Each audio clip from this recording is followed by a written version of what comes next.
tardes a todos. Bienvenidos a FIU. Welcome to FIU. My name is Jorge Luani, and I'm director of the Cuban Research Institute here at FIU, which organized today's talk. And I also want to recognize the co-sponsorship of the Kimberly Green Latin American and Caribbean Center, as well as the FIU Library.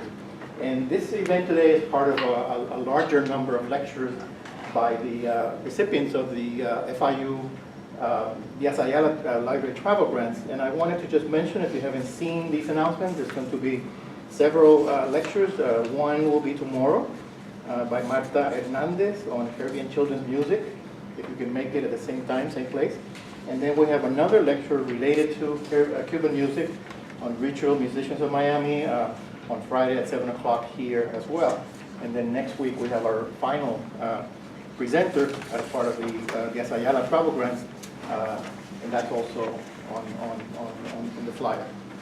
So it's a great pleasure to introduce today's speaker, who many of you know, Dr. Enrico Mario Santí, who's really one of the leading scholars of Cuban literature in the United States, Cuban and American literature, I should say.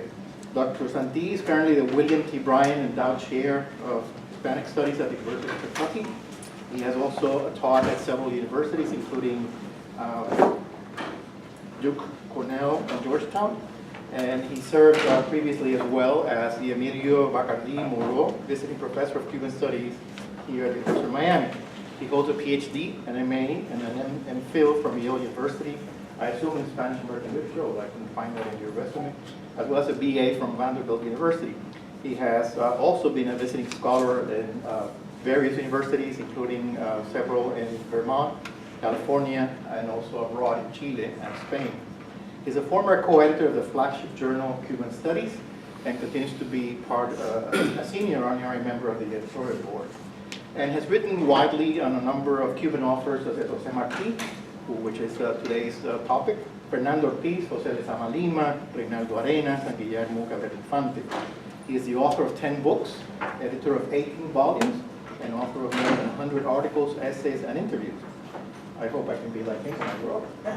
He has published extensively, not only on Cuban authors, but also Latin American authors such as Pablo Neruda and Octavio Paz. And among the works focusing on Cuba, the following works should be mentioned. Mano a Mano, Ensayos de Circunstancia, published in 2013. Bienes del Siglo sobre Cultura Cubana, 2010. Fernando Ortiz, Contrapunteo y Transculturación, 2002, which I have used extensively because of my own background in anthropology, and also an earlier book on Pensar, José Martí, published in 1996. As I already mentioned, Dr. Santí is here to study the Díaz Ayala. He's the recipient of the Díaz Ayala Tribal Grant, and he's here to study the Carlos Ripoll collection on José Martí, and I'm sure he's going to be talking to us more extensively about what he's found here. We're fortunate to have this wonderful collection in our library, which contains extensive materials by Carlos Ripoll, collected by Carlos Ripoll during his life-long research on José Martí and other Cuban personalities. The collection features numerous manuscripts, books, papers, pamphlets, typescripts, printed material, and clippings of writings by Carlos Ripoll and other authors, and I'm sure that Dr. Santí will tell you much more about this during his lecture. So without further ado, please help me welcome Dr. Enrico Mario Santí.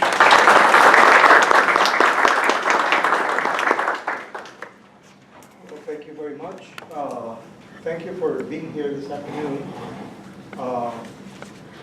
As I look around the room, I am very moved because this is more than just a talk about José Martí or about my being here, my research.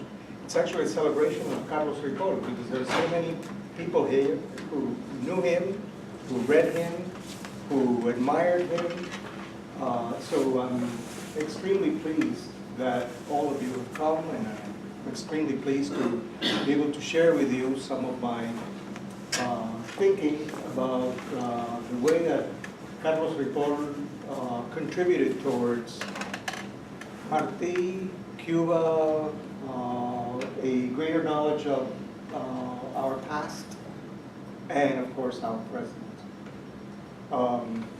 When I was asked to speak about my research and specifically about Ripoll, whom I knew for over 20 years, the first thing that came to my mind was the title of my favorite TV show, mission impossible. And particularly since I've only been given something like, what, 35 minutes? With that in mind, I'm going to have to be brief and at the same time try to be informative about what I think was the essence of Ripoll's contribution. And at the end of my small contribution, what I'd like to do is I'd like to share with you one document which Ripoll gave to me a number of years ago, before he died, which I believe is a kind of testament to what he believed was not only his contribution, but what were the dangers of the way that Martí would be read in the future. So with that in mind, let me just outline for you, I think, 3 areas that I'd like to develop today. The first is going to be, what were Ripoll's goals in studying Martí? The second would be, what did Ripoll actually do with Martí? What were his specific contributions in Martí studies, which obviously is a huge field of study. And not only a field of study, but it's a field of ideological contention, obviously. Because since 1959, there's been an effort on the part of the Cuban government to appropriate the interpretation of José Martí. And at the same time, there's been a desire and an effort on the part of the exile community to reappropriate Martí for his own, or that is Martí's own defense of the values of the exile community, and specifically democracy and human rights. So that would be the second. And the third point would be then, what is the future of Carlos Ripoll? Because I think that once we become aware of the enormous treasure that Florida International University and this great library has in its hands, there is a challenge to future generations to make use of this treasure. I think that there's a lot invested, a huge amount invested in this collection. And I don't know how many other scholars have had the good fortune that I have in using this collection and getting acquainted with it. But obviously this is something that needs to be better known, not only in our community, but all over the world. That is to say that the positive values, the kind of investment that this university and Ripoll himself did in collecting so much over his lifetime. So let's begin by, I want to begin by simply saying that, yes, I knew Ripoll for over 20 years. I got to know him in New York while he was a professor at Queens College. I wasn't a professor in Queens College, I was a professor at Cornell University, but I would visit the city very often. And one fine day, I decided to call him up. And I said, listen, I have read your stuff, and I think it's terrific, and I'd like to meet you. So I just came down to the city, and we met for lunch, and we started talking. And immediately, I found somebody who was very interested in not only getting to know other people who were interested in Martí, he was also interested in debating. He was someone who was very set in his ways and very set in his interpretation of Martí, but at the same time he was very open to discussion.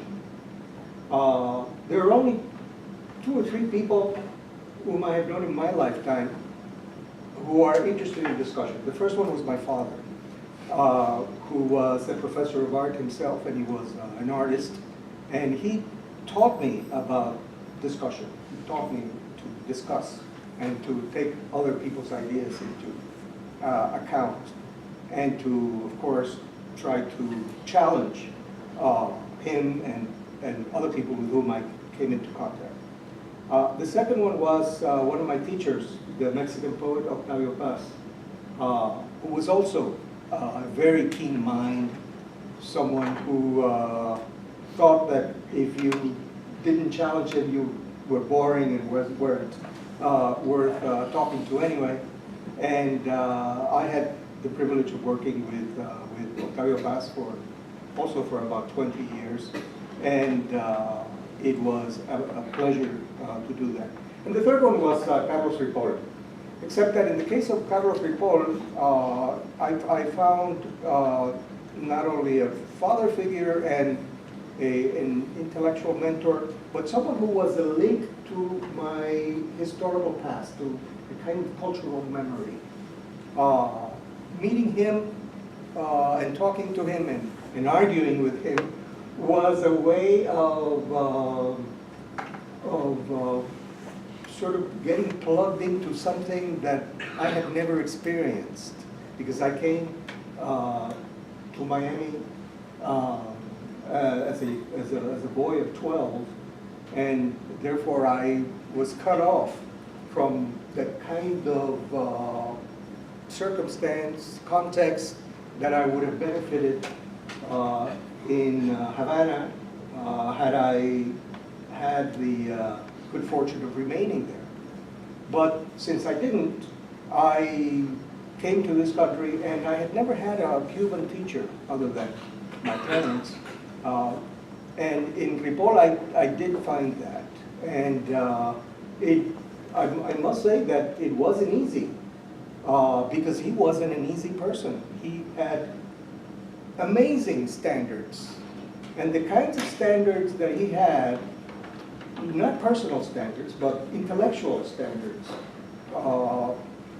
And I wouldn't even say that they were necessarily ideological standards, because he was willing to accept the fact that you were a Marxist or an anarchist or whatever, as long as you had the capacity to defend your ideas and be clear about them.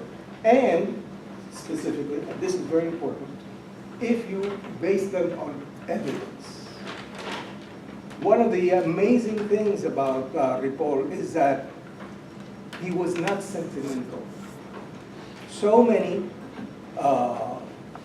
Cuban, Latin American, some European scholars, certainly American scholars, are sentimental about their cultural ideology. Sometimes we call that political correctness, sometimes we call that nationalism, populism, whatever. But Ripoll was none of these things. Ripoll was enamored with the idea of evidence, the document, the research. And why was that? Well, in the case of his work on Martí, and this takes us to the whole issue of the goals, was to steer Martí studies, our knowledge of Martí, towards solid grasp of the facts. And why was that? It was because during the end of the 19th century and much of the first half of the 20th century, there had been so much ideological investment in the figure of Martí in such a way that everything was sort of lost in either populist rhetoric or the worship of a kind of saintly figure or other kinds of political fantasies, which really didn't contribute towards the knowledge that was necessary.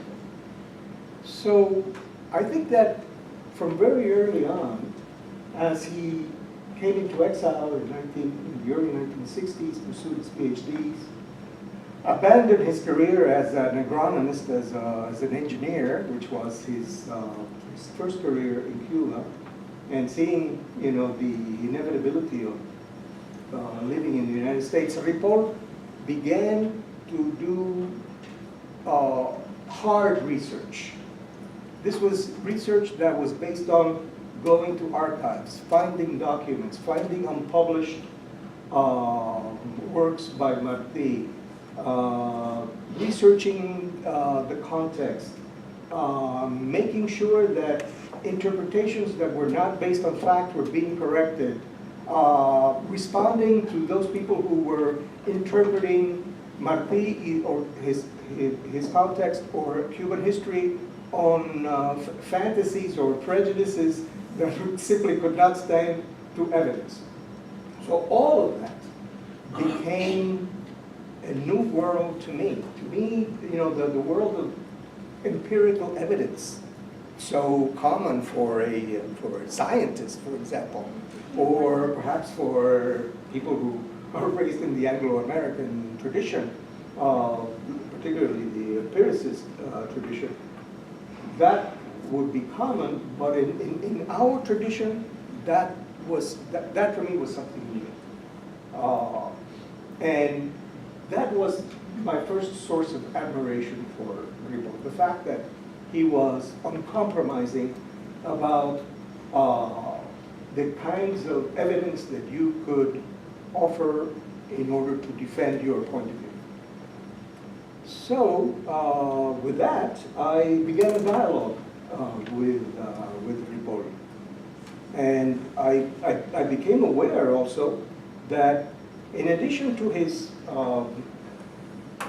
awareness of the need for evidence, he was also intent on something else about Martí. Something else which I had gathered from my own family. My father was, like many fathers, belonged to my dad's generation, was a devoted Martiano. And I don't know if you know this, but my father was the one who built and designed the mausoleum where José Martí is buried in Santiago de Cuba.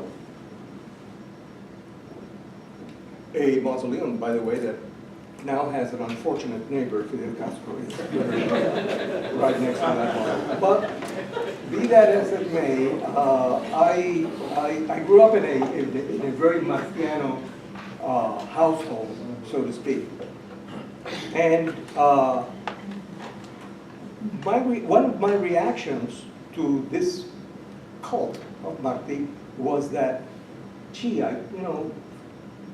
why can't Martí stop being a statue or a mausoleum? Let's humanize. I'd like, to humanize Martí. And that's one of the things that also attracted me to Ripoll. Ripoll was very interested in humanizing Martí. Not only in correcting facts about Martí, he was also interested in seeing him as a man, as a person. And there, was a treasure trove of facts that we didn't know about Martí. Did Martí take drugs? Yes, he did. Was he addicted to certain things like coffee, for example, or Mariani wine, something which you can't get at the liquor stores anymore? Yes, he was. Did he have lovers? Yes, he had many, many lovers. Could he have had an illegitimate child? Well, some people say yes. Ripoll was not as convinced. And in fact, there was a huge polemic that he had with my friend, Professor José Miguel Oviedo, who wrote a whole book. It's called La Niña de Nueva York, on María Mantilla and the fact that he believed that his, or María Mantilla's grandson, Cesar, the actor Cesar Romero, was in fact, actually her son, Cesar Romero was was Martí's grandson. Ripoll didn't accept that. Was Martí interested in dancing? Yes, he was. What kind of food did Martí like? Turned out that he didn't like Cuban food. He liked Hungarian goulash. That was his. In other words, one of the things that Ripoll set out to do was to bring Martí closer to reality. And the way he did that was by researching the minutiae that a lot of biographers get to study in writing a biography. The first question that came to my mind is, Ripoll, why don't you write a biography? You know, that's what you've been doing. And he said, no, I'm not interested in writing a biography because I can't have, I want to have fun. I want to be able to publish these things, you know, piecemeal as we're going along. But in fact, one of the things that he did do is to write a biography in small pieces, in small chapters, in snippets of this very complex man who was José Martí. And he published them, in fact, he self-published them, and in this sense, Ripoll was a kind of pioneer of what nowadays is very well known, or is practiced all over, which is self-publishing. You open an internet page and on self-publishing, and you know you could get your book published very easily. But Ripoll not only researched his own works, I mean the works of Martí, he also got illustrations for these works. He also provided the documents that were sometimes provided in that same publication in facsimile versions. He would make them available to anybody who wanted them. In fact, he exported many of these publications to Cuba, where for quite some time these objects were, these writings were censored and were forbidden, particularly if they came from someone as controversial as Carlos Ripoll. We might ask, why was Ripoll controversial? Well, number one, he was controversial because he was uncompromising about his criticism of the Cuban government and to the Castro regime. He left Cuba early. He had been an opponent, bitter opponent of Batista. He wasn't necessarily a Castro supporter, but he was in favor of democratic reform. And of course, as we know, in the early 60s, all this went to hell, and he came into exile. And from that moment on, Carlos Ripoll became an uncompromising critic. And he became part of an illustrious blacklist of the regime, where many of us, some of us who are in this very room, are listed. But the other reason why Ripoll was rejected by the regime, he was feared, was precisely because of that uncanny ability to find documents that the Cuban government, and particularly the famous or infamous Centro de Estudios Martianos in Havana, had never heard of. He was finding stuff that nobody had ever thought was possible. He was linking up facts that had been thought to been evidence, prima facie evidence that everyone accepted. All of that would come tumbling down simply with one document that he would find. So any document or any writing from Ripoll, no matter how factual it could be, on Martí was outrightly rejected, simply because he was a bitter enemy of the Cuban Revolution, or so they said. Therefore, the campaign of discrediting of Ripoll was unrelenting. The kinds of insults that one can trace in publications like the Anuario Martiano or the Anuario del Centro de Estudios Martianos in Havana on stuff that he published is really amazing. And sometimes it became personally offensive. And Ripoll knew about it. And Ripoll, of course, never answered directly. What he would do is simply provide yet another piece of factual research that would contradict, in effect, whatever claims were being made in these government publications against him, or insinuating some kind of incompetence on his part, or ideological prejudice. So, all of that shows us, I think, what Ripoll was trying to do.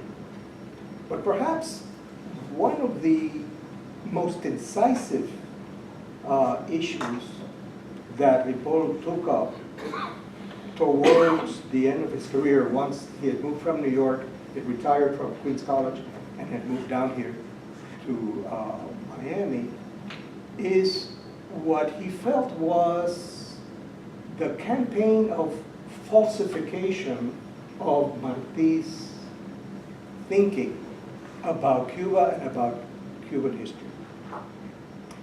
The campaign on the part of the regime for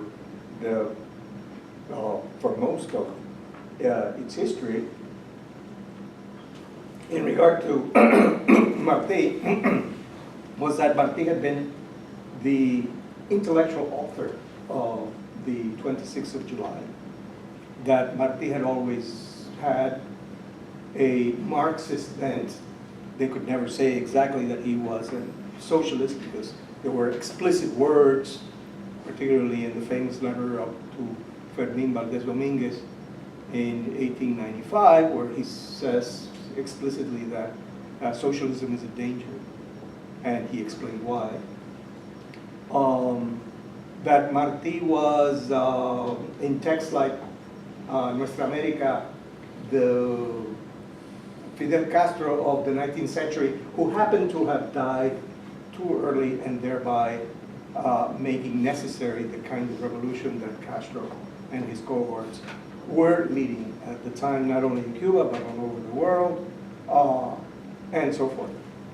All of this became an obsession for Ripoll, an obsession to respond to on the part of Ripoll. And the way he did that was by pursuing the idea of the falsification of Cuban history in the first place, and then the falsification of Martí specifically on the part of the regime through this onslaught of control of interpretation and the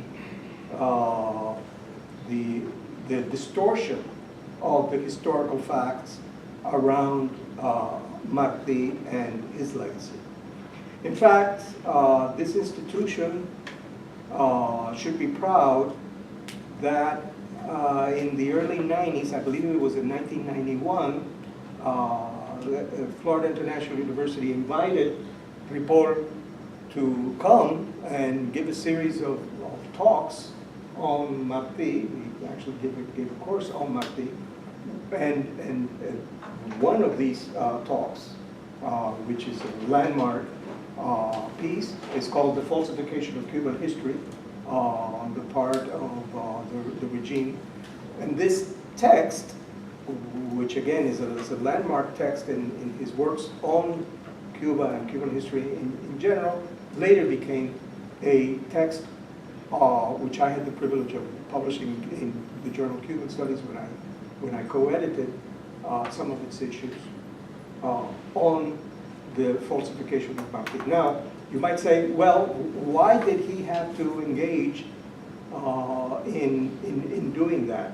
Well, Ripoll was a convinced critic of the kind of distortion of historical facts in the case of Cuba, in the same way that other historians and, of course, intellectual dissidents have criticized the way that, for example, Joseph Stalin or communist dictatorships have manipulated the facts regarding the past.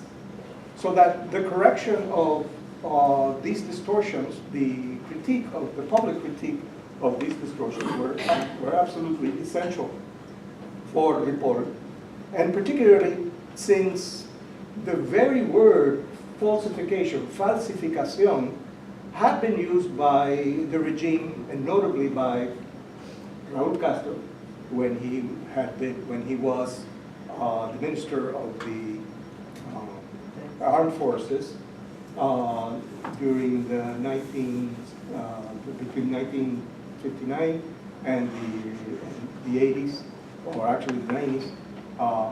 During all this time, the regime had talked about Martí in terms of ideological diversionism.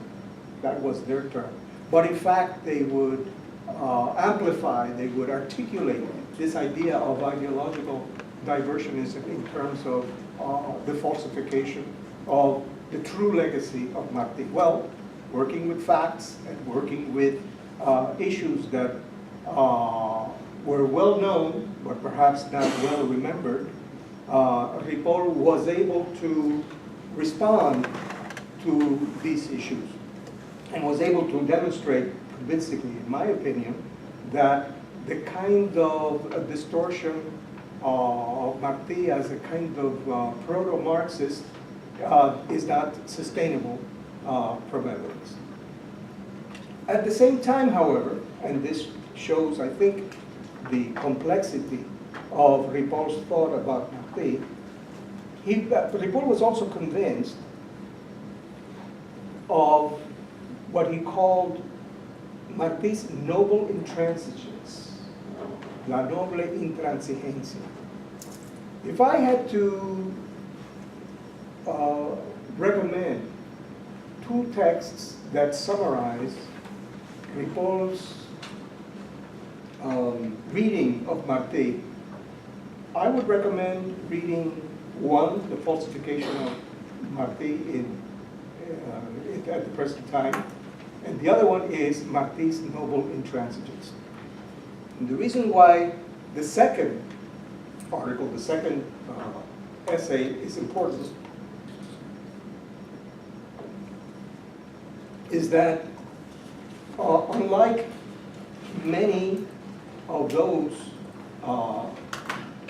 both in exile and in Cuba, who regard Martí as a kind of